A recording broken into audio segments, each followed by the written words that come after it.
Je crois que j'ai essayé de classer mes vidéos sur les algues par ordre décroissant d'intérêt pour la pratique sportive, mais j'avoue que je suis plus tout à fait très sûr de ce que j'ai voulu faire. Du coup, on va commencer par une des plus répandues, l'agar-agar. C'est tellement à la mode qu'il y a même un groupe électro qui a pris ça comme nom. C'est un nom d'origine malaise, mais on va la retrouver au Japon sous le nom de Kanten. Le Japon, je vais souvent en parler parce que c'est un pays qui a une très forte tradition de consommation d'algues. Et puis il se trouve que l'agar-agar a été découverte au Japon en 1658. Alors découverte, en réalité il ne s'agit pas exactement d'une algue, il s'agit de ce qu'on extrait de la paroi cellulaire des algues rouges. Donc c'est pas une algue en soi.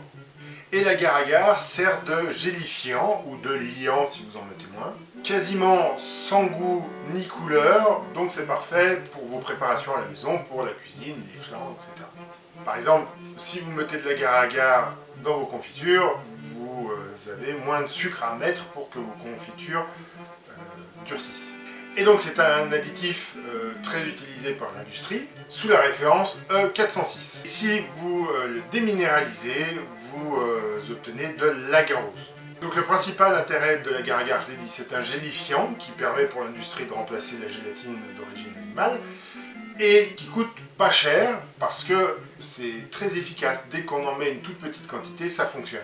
Et si vous en consommez des doses assez importantes, et ben vous pouvez l'utiliser comme laxatif.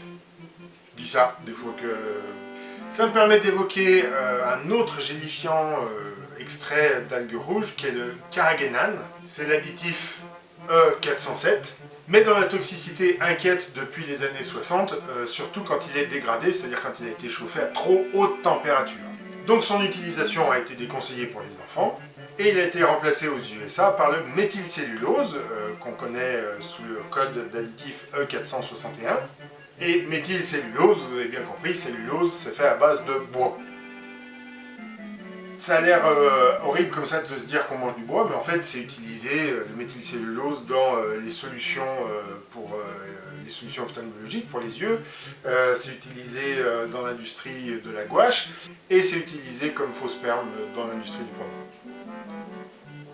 D'où une préférence directe pour l'agar-agar, qui est bien connue, qui est maîtrisée, qui est produite en France également, mais en trop petite quantité par rapport aux quantités importantes qui sont consommées. J'essaie de faire des vidéos pas trop longues, donc évidemment, si vous aimez, vous mettez un pouce vers le haut, vous partagez, vous abonnez, vous activez les notifications. Demain, course à pied, jeudi vitamine, et mardi prochain, spiruline.